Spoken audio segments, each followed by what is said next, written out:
those of you who have stayed, I want to say thank you all. It's been a very long day.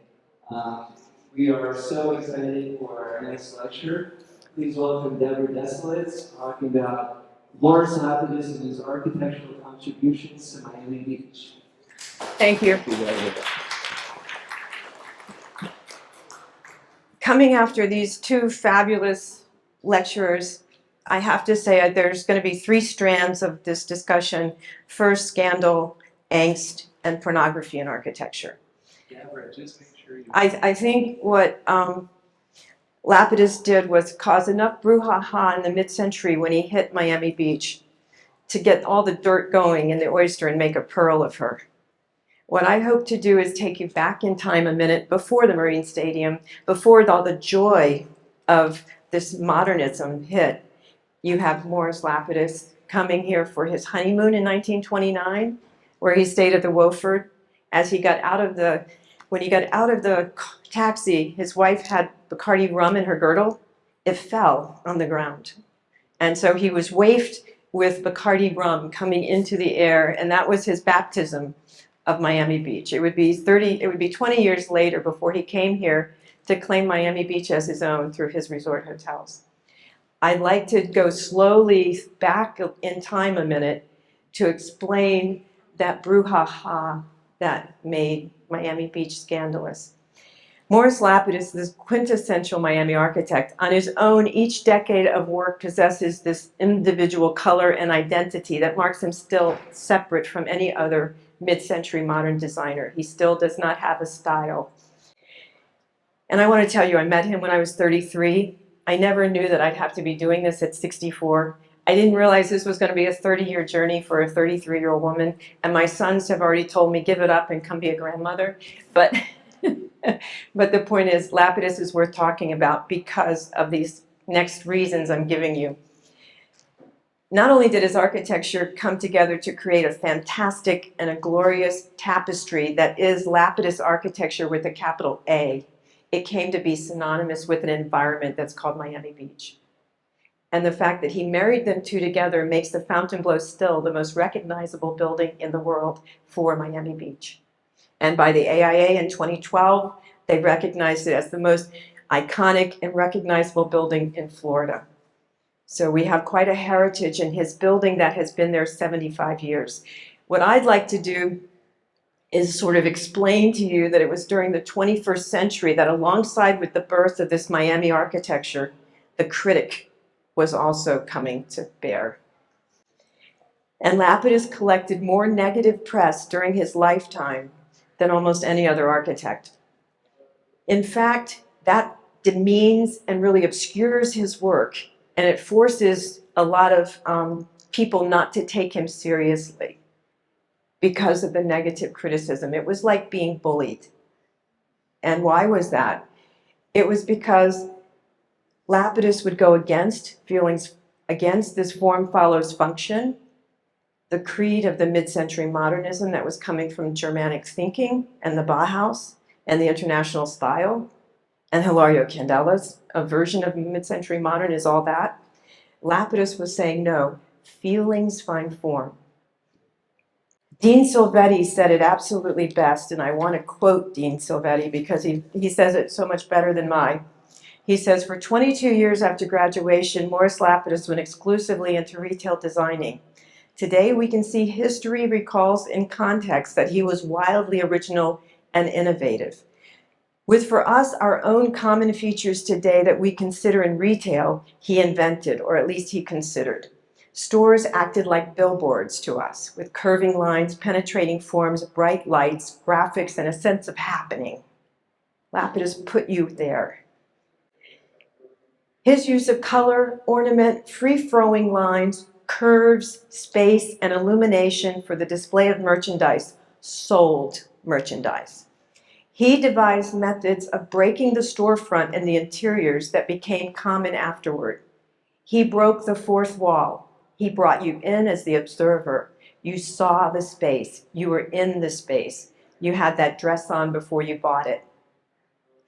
In 1954, his breakthrough into real architecture with his first and most famous hotel, the Fontainebleau.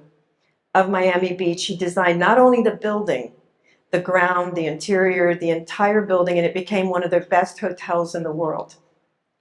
In short, he's the inventor of a building type, of architectural spaces that had a very unique American vocabulary for the everyday setting of give people what they want. Let's let people have a good time.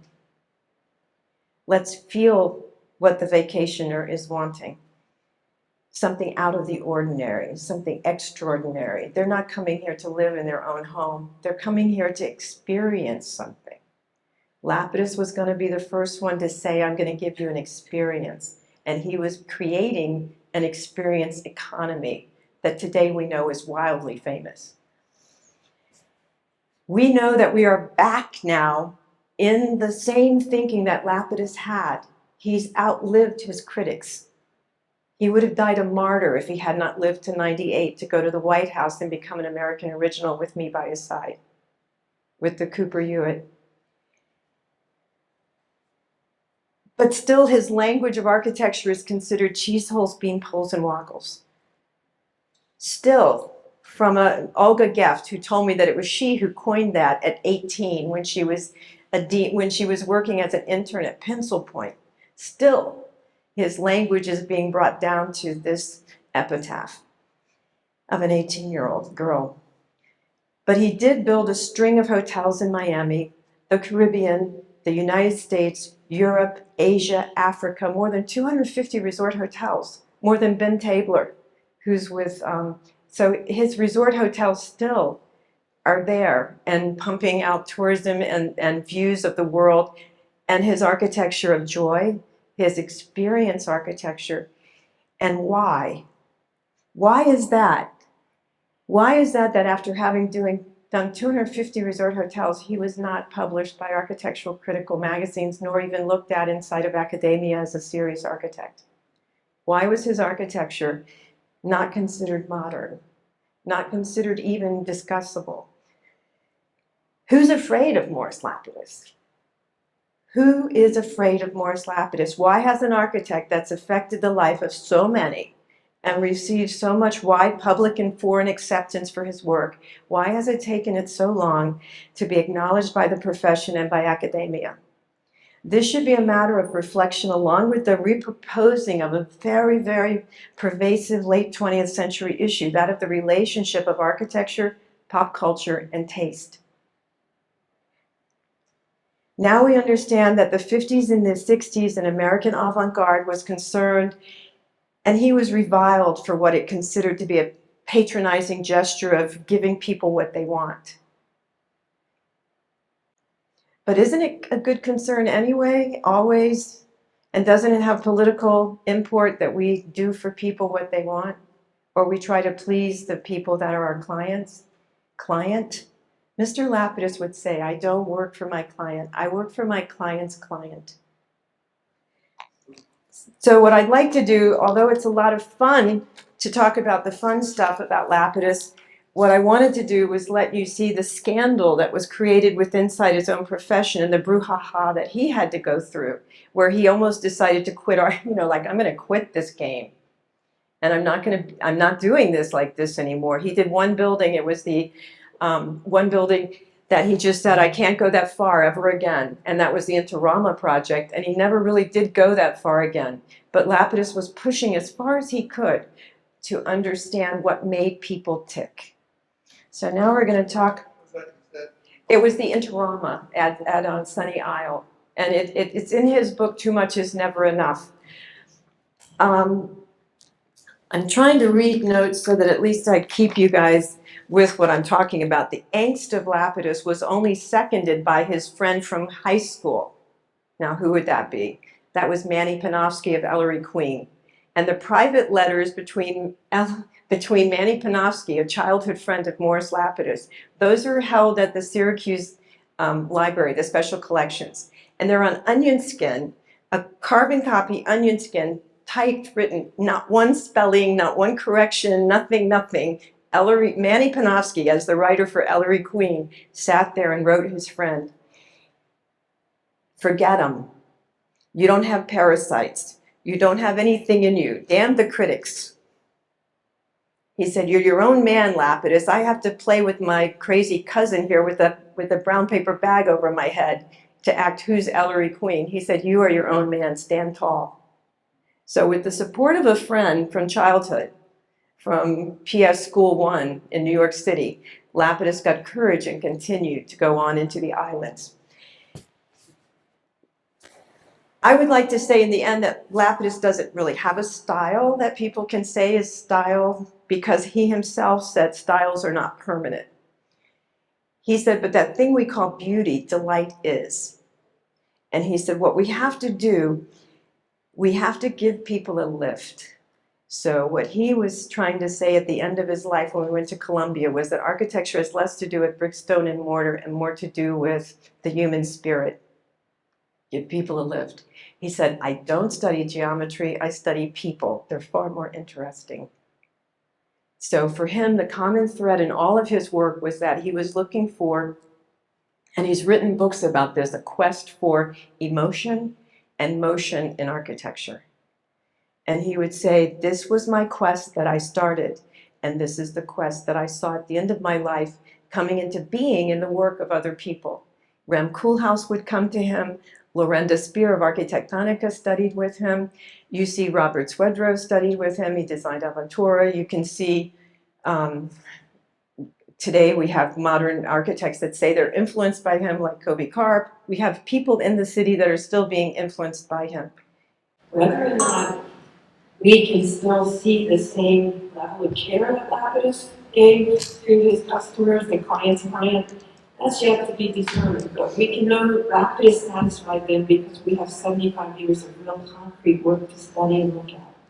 So I wanted to just take you through now the pornography in architecture.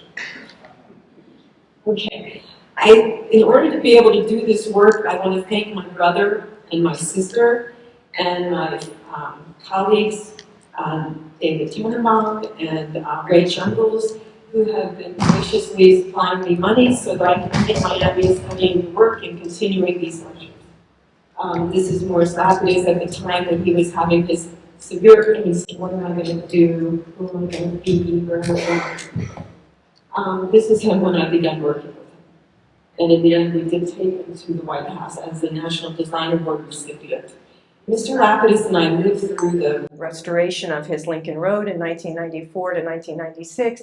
We saw the restoration of the Eden Rock together. We saw the restoration of the Fontainebleau, and we saw the beginning of the tower for the Fontainebleau. I was with him during all those times, and it was fabulous. At the end of his life, we decided to take a tour of the islands, and we did different cruises so that we could go look at the El Conquistador, that we could go to Aruba, that we could go to Jamaica.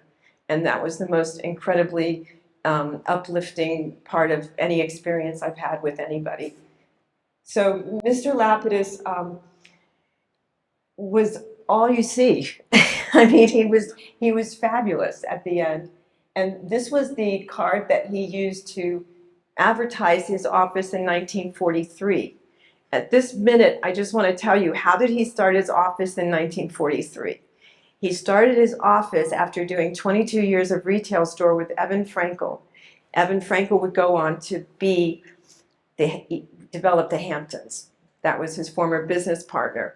And how did Evan get to the Hamptons?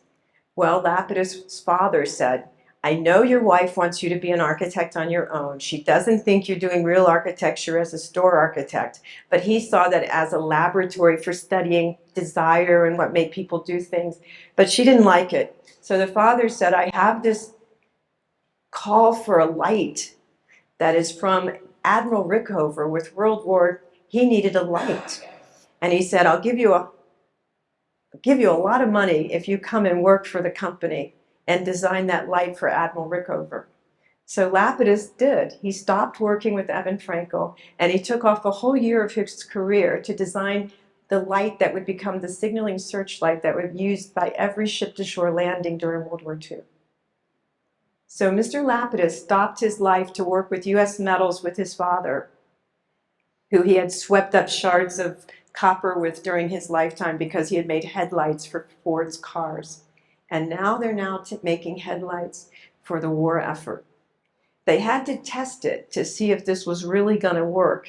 So they took it out to the Hamptons, which then were potato fields. And they went to the top of a tower and they dropped it and it didn't crack. But Evan didn't want to come down. He said, no, what's that? What's that? What's that? And he started taking addresses and names and started buying up all the potato fields. And that's the rest of the story. That was his partner. That's how they split ways. So Lapidus designed the light, he was paid, and then he got on the serious business of coming to Miami in 1947. Before Lapidus came here in 1947, he did a really fabulous thing in 1939. Remember, his career was in store design, and his Wally K. Harrison was a really good friend of his who had been his teacher at Columbia, and he just happened to design the 1939 World's Fair. So he asked Mr. Lapidus, would you come and work with me on the distillery building for the 1939 World's Fair? So that's Mr. Lapidus with his maquette of the distillery building that he would design in 1939. And what he's doing in each one of those little rooms is he's doing staging and set acting, and he's making all these scenes because remember he wanted to be an actor. So he is enacting all these different parts of how you make liquor, every type of liquor. So Seagram's, to Hiram Walker, to one other gentleman, I can't remember. They were the three that were his clients. And this would be at the 1939 World's Fair. The Wilsonian owns that collection of all of the collection of all the different sets and all the different pictures. And it's really fabulous story for them. So the chevrons, the bean poles, the woggles, the amoeba, the shapes, the curving walls and ceilings, these are the things that would make the, I guess, the top drawer of criticism turn into his epitaph style. But I'm giving you a few examples there. But this is probably where he makes it the most, where that is not a full donut, that's a mirror, that's a half donut going into a mirror. It just looks like a floating mirror. I mean, it looks like a floating donut, but it really is just half. It's the reflection that makes it look like a floating donut. So if you talk about giving things a lift, giving that excitement, giving that experience of a place, these were the kinds of things that Mr. Lapidus was so good at. This is the Seagram's bar that was done. So at the time that he was doing the 1939 distillery building, he also had done the first bars for Seagram's. And I think it's not of any small note that when you design a hotel, the biggest part of the hotel is the bar. 22–25% of the revenue of a hotel comes from its bars. It helped a lot that Mr. Lapidus understood the inside out of all of the liquor and how liquor moves into and out of and around a restaurant or around a bar, because he was able to facilitate it from a really deep understanding of the user. I used to say that Lapidus hyperacted everything. He knew what every user was doing in every part of every room, and that use became the circulation and the form that he would define his buildings by. Form, use, and circulation were his major elements of creating this flow in an interior that would create that experience. One of the interesting, and the reason I'm using his store designs is because that was his laboratory where he learned about experiences that people would like. And so for 22 years, instead of being a serious architect, he's just studying people and what makes them shop, what makes them do what they do, what makes people do what they do. He became a serious armchair anthropologist. So this is where he kicks out the shadow boxing of the window, so you can actually put your feet right in and get your nose to the glass. So these seemingly simple techniques were actually really what everybody wrote about as his gimmicks and his, but they're not gimmicks. They're very serious understanding of how people want to get their nose right up to see something, and you can't do it if the wall stops you. It's all too human. Maybe Lapidus was all too human. He exposed us to ourselves too much. And that's the pornography. Okay, we'll get to that. So this was Lapidus in 1947.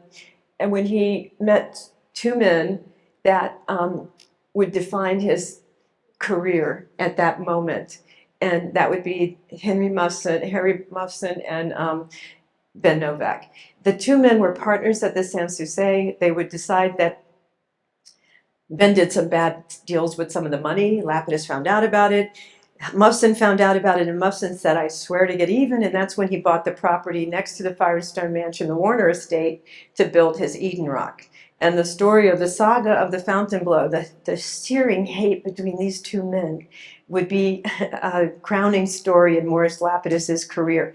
He would not be allowed to step inside the Fontainebleau after its opening because he designed the Eden Rock. He'd have to go in a mustache and a wig, and he'd have to go in even for family bar mitzvahs or friends' bar mitzvahs. He was not even allowed to go into his own Fontainebleau because he had done the Eden Rock. So I do have an unpublished manuscript that's with Abrams, which is called The Saga of the Fontainebleau and the Eden Rock. This is Mr. Lapidus in his Thunderbird driving around to his job sites. He was not a young man. He was already in his 50s. He was 54 when he was doing his major architecture. After 22 years of doing retail stores, now at 54, he's designed this great building that the world loves, and he was ready for it. Mr. Lapidus would design with the Art Deco masters in Miami 5 projects from 1947 to 1953. And those 5 projects, of those 5 projects, 3 are still existing that you can go and walk in. Because it's my thesis that Lapidus was using this rubbing against the mid-century modern masters and the box, and fighting against the box to bring into life something that was going to be characteristically new and his style for mid-century modern architecture. So when you go on Miami Beach, you can see the top one is the Sans Souci, that's at 39th Street. The second one is the Nautilus, and I'm reading them left to right. The second one is the Nautilus. You can see the egg crate of the Nautilus. That's at 18th Street and Collins Avenue. So these are things that you can see. And then the Biltmore Terrace is gone. Unfortunately, that building was torn down next to the Champlain Tower, and probably, who knows. The Algiers is the one with that was a chartreuse tile lobby, completely curving lobby. There's Mr. Lapidus on Lincoln Road. The Toledo Hotel would be done in 1953, and it's now the Ritz-Carlton. It would be the last building that he would do as a hotel doctor. That's what they called him, and they still give him that epitaph. He was the associate architect with 5 of the masters, Henry Hohauser, Roy Francis, Anise, one of the others, Albert Annis, and Mel Grosvenor. So with those projects, he really was boxing in with them against the box, actually, trying to break out and project and do the simple humanistic things that he had already experienced for 22 years. And it was getting a lot of friction. They were saying, you can't build like that. You can't project things out like that. You can't do cantilevers. That's not going to work. Lapidus, you're crazy. And they would have really incredible discussions about what he could and couldn't do. And he'd been a New York architect, so he would just bring in his consultants, and they would all duke it out over what could or could not be built on Miami Beach. Very interesting period. The angst that Lapidus had to go through to get his ideas built is like almost he's unstoppable, like that song. You know, it was really he had such a drive to do this. So at the bottom, we see the stairs of the Fontainebleau. We see the opera shelves of the Eden Rock, which are still there. And the last is the Americana, which is no longer there, and which is instead now the, what is that one? I can't remember for a minute. I'm sorry, but that's it. That's in Bal Harbour. So that we don't have the Americana, we don't have the Algiers, and we don't have the Biltmore Terrace. But you can still see the Riu, you can still see the Nautilus, and you can still see the Toledo, and you can still see the Eden Rock and the Fontainebleau. Plus, you can add to that in 1967, he revisited South Beach when one of his clients asked him to do the front of the Shelbourne Hotel. So if you were on Collins and you went from Lincoln Road down to 18th, you could actually take in 4 of the 5 projects that he did, which would have been seminal pieces of work in the making of his own style. Any questions on that? Okay. So this would be the last project that he would do before he's going to do his infamous project. And I do want to show it to put it in context that this is the Toledo, and it had to have 2 entrances. So you have an entrance on Lincoln Road, and you have an entrance on Collins, and you have Wolfie's. Now this is him working with Igor Polovitsky. Igor Polovitsky was doing Wolfie's with this really beautiful streamlined style, and Igor had decided that this was going to be the center hotel, but he fell ill and had to move to Arizona. So Mel Grossman said, or the hotelier actually, it was Cohen came in, and the hotelier said, look, Lapidus is getting so much attention over here, I'm not doing my thing here unless Lapidus is doing it.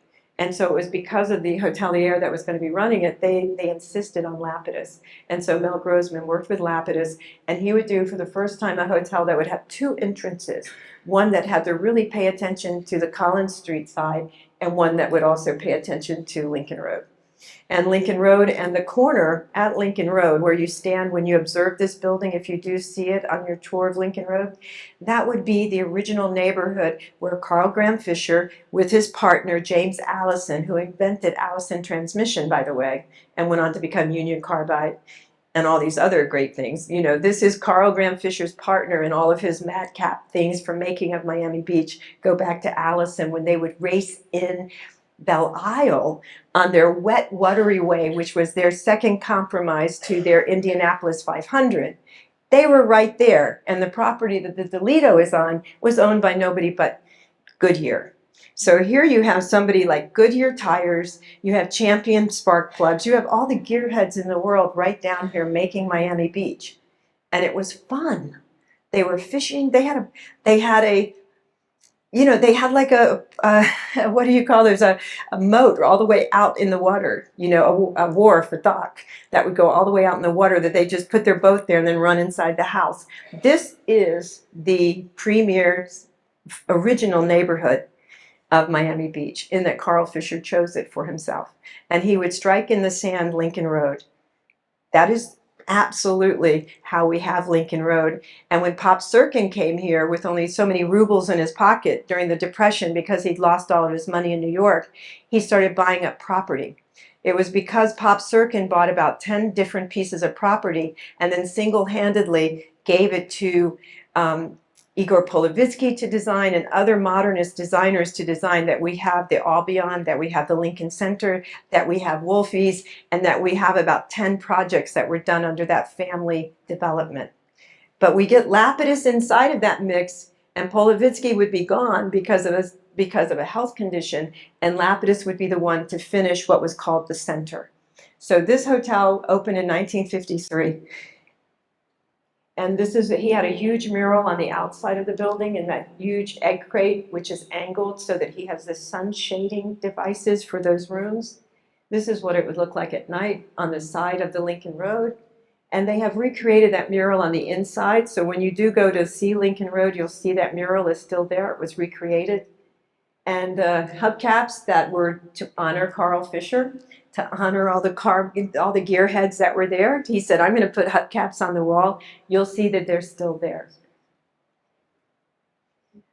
Last year we had a celebration because it's 70 years old now, the Toledo. So if you're in the Toledo and you're walking inside of it, please take note that you're in an environment that was pristinely restored, that's really quite beautiful, and is as faithful to Lapidus as any interior that you could ever find. And it's the seminal work before he went on to do the Fontainebleau. So I think like the big curve that he created was precedent for the Fontainebleau. Here we have the curve of the Fontainebleau and the Eden Rock. So these are the 2 projects now that are going to be done by Firestone Tires and the Warner Brothers. So I mean, the Lapidus's buildings were done, cars and tires, and our whole city was like designed like that around cars. And then Lincoln Road. Everybody was so upset that Lapidus was building a string of 8 hotels, the 8 big hotels, and it was like a vacuum. All the people now were not shopping on Lincoln Road, which has been the major thoroughfare for shopping. And so the city came back to Lapidus and said, you have to help us. What will you do? He said, a car never bought anything. We're going to close it, and we're going to make a pedestrian mall. Now, we have put that on the National Registry of Historic Places in 2012. And it was listed for its landscapes and also for Morris Lapidus's follies that are at each block. So the concrete follies, which most resemble the kinds of modernism that you'll see at the Marine Center, that rigid, brutalistic, those features are still there. And they make the character of Lincoln Road. Each one, though, although not being, they had meaning. Let's say that. The big A-frame was a supersized easel, so they would put art underneath it. The little zigzag was so that you would have shops underneath it, and you could show paintings in a zigzag fashion. The little pie-shaped ones were like a carousel, so you could walk under the carousel. Each motif was, and the other one was a cufflink. So each motif had like some kind of a gesture of kind of an experience that might be found around it, sort of a supersize me sign. So anyway, just to give you the note, when you're looking at it, think of it in terms of it used to fascinate and direct the people into what one guy would call intentional nonsense. Between the follies and between all of the concrete structures and the waterways, it would direct people. But the one thing that they did was always have like a throughfare so you could see it. Today we have so many cafes, you can't go through it like we used to. So if you're walking Lincoln Road, try to envision going through it a little bit, and then you'll understand the movement that Mr. Lapidus was trying to get to. We have right now, I think April 25th, there's going to be a Zoom meeting. We have $62 million going into a restoration of Lincoln Road right now. And they're going to be keeping the follies, but they're going to be doing a lot of other additional things to it. This probably will be the last time you see Lincoln Road, as Morris's Lincoln Road. I think it would be nice if everybody takes that walk and really appreciates that you guys are like the last tour of that last piece. This is Mr. Lapidus. They took down the cathedrals. I mean, these were the chandeliers that were made in Cuba by Mr. Lapidus. He drew them. Again, his father was a lighting guy, right? And so he was a lighting guy. He designed so many light fixtures. It's too long to go through it all. But these massive light fixtures were made in Cuba and were designed by him. They are no longer there at the Fontainebleau. This is the famous curve. Lapidus at the end of his life would say, I gave architecture a few good curves. When he met Zaha Hadid, who sought him out to meet him in 1997, and we were all sitting there with the Rubel family, myself, and Dick Perlmutter, my colleague from Arquitectonica. We all were sitting there, and she and he were in a mind lock, and he said, damn the critics. The future will be curves. And he slammed the table. Zaha, forget the box. The future will be curves. And so it was done. Unbelievable. Okay, so let me keep going.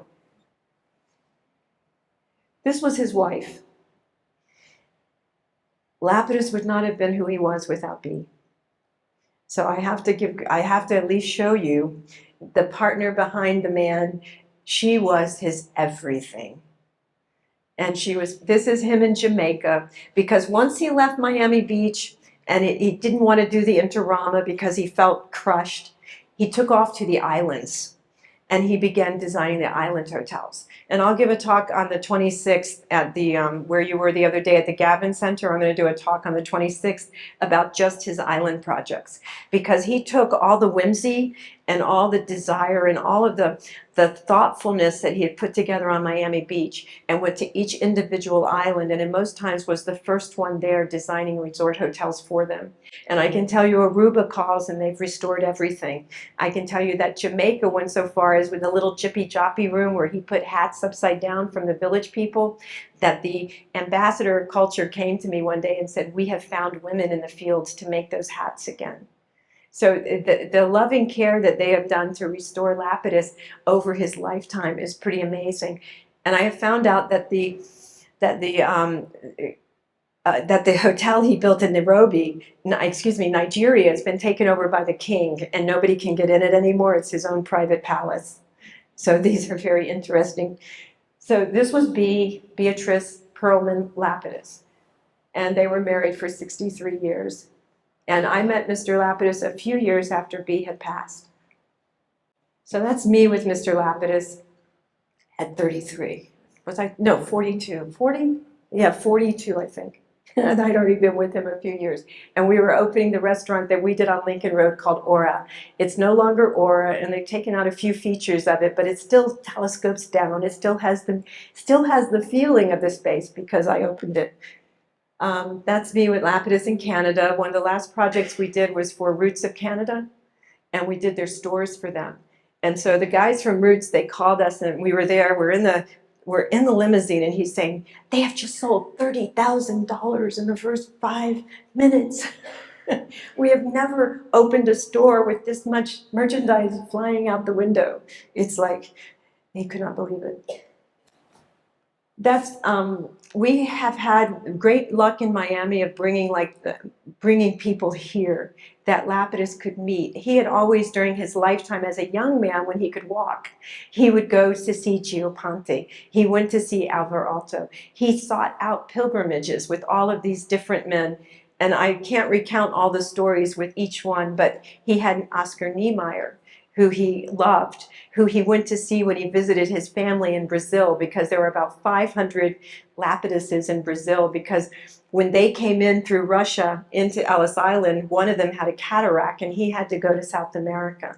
So there are 500 Lapiduses in South America, but Lapidus would always honor them with a gaucho room in his Americana hotels for the Tisch family, and he would honor them with always having like a cowhide ashtray in his office, different, and he would put cowhide in his buildings. He really loved his gaucho family in Buenos Aires.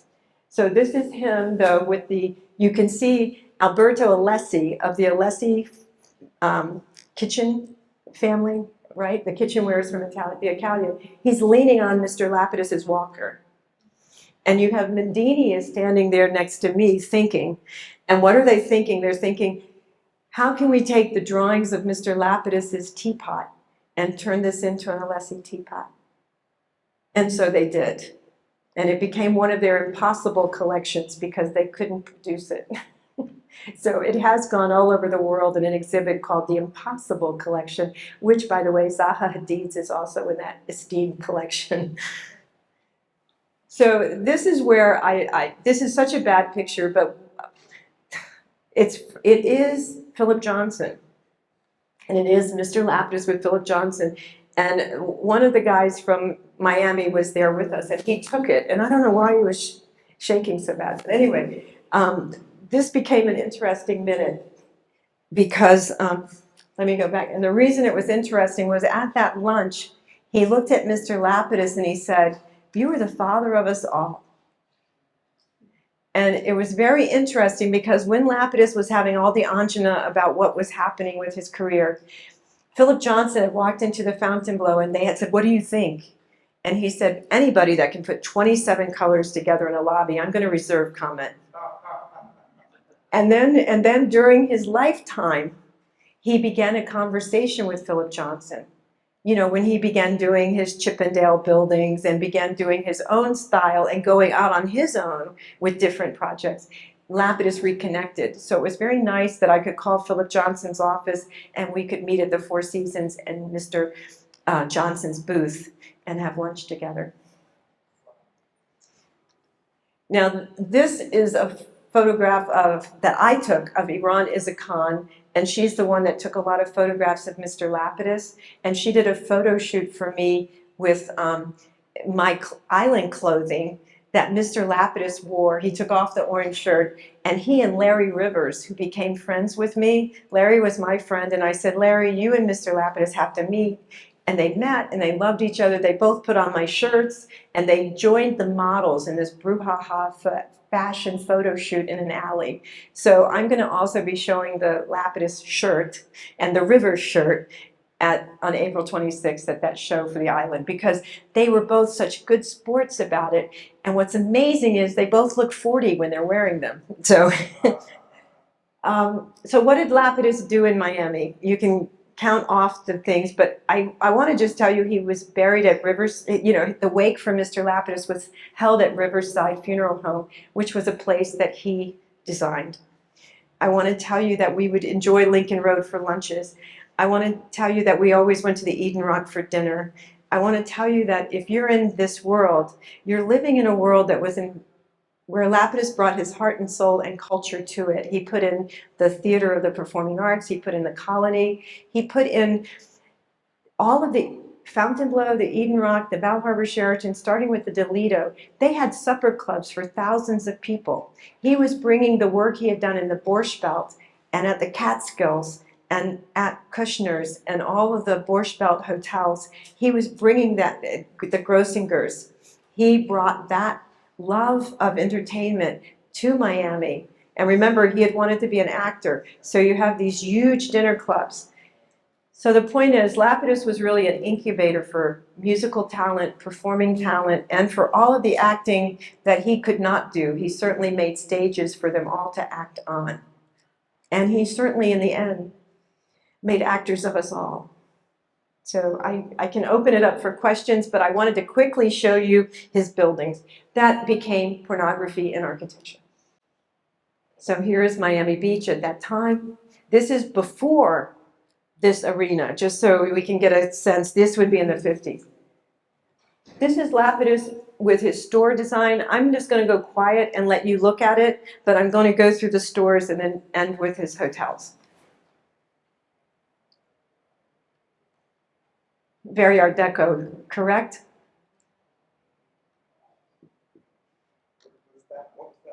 That was Elmore. That was a restaurant. That was a diner. No, this is in New York City. Most of the shops were done all over the world. Morris didn't do any stores in Miami Beach until he came to Miami Beach. This is in New York City. But it's interesting to see the change, right? From the left to the right. Like the Lapidus effect, you can really see it, right? And by the way, Frank Gehry, we showed this when Frank Gehry gave a lecture at Cranbrook, and Lapidus said, "What should I say?" And you should say, "Frank, this should look familiar. Didn't you do a Kay Jewelers like that?" Lapidus said that, and Gehry left the room. Oh my God. That was a little too on point. They did finally meet when they both received the American Original Award together, but everybody was scared to death. What were they going to do when they met? And so I sort of said, "Oh, Mr. Lapidus, you and Gehry share things together. You did strudel and he did gefilte fish." And so I won over them with the high holidays. So this was in Jacksonville. You've seen this one? Rainbow Room. Stairs were a part of his vocabulary. The children did not get forgotten. Do you see those little baseball mitts for the guys that are getting their hair cut? You see how cute that is? And those are comics on the wall, right? Okay, so we're there. Those are murals. I'm going to go quickly. That's his intentional nonsense, the Sans Souci, the Sans Souci, the Sans Souci, the Biltmore Terrace. Did you see the cowhide? Guys, the cowhide? Oh, yeah. The Algiers, Algiers pool. That's the Nautilus. You'll still see that egg crate. There's it again. You'll still see the egg crate. That's the Delito. You can see that. That's the Fontainebleau. You can see that. That is still there. That is still there. The fountain. The gardens are gone. But do you see the bow ties? That's Mr. Lapidus's symbol. He put bow ties in all of his buildings. If you look close enough, you'll find a bow tie in almost all of them.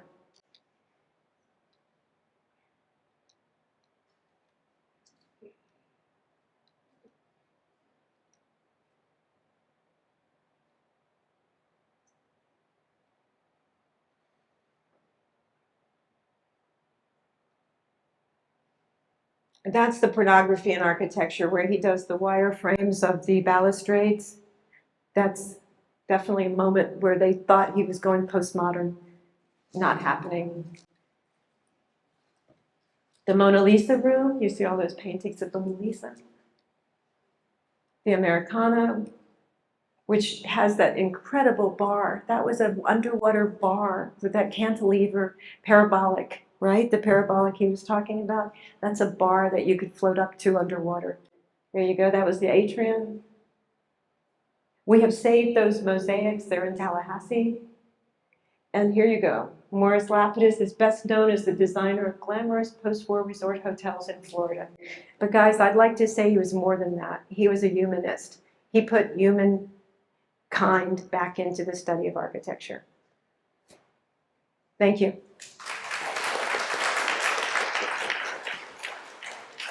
Thank you.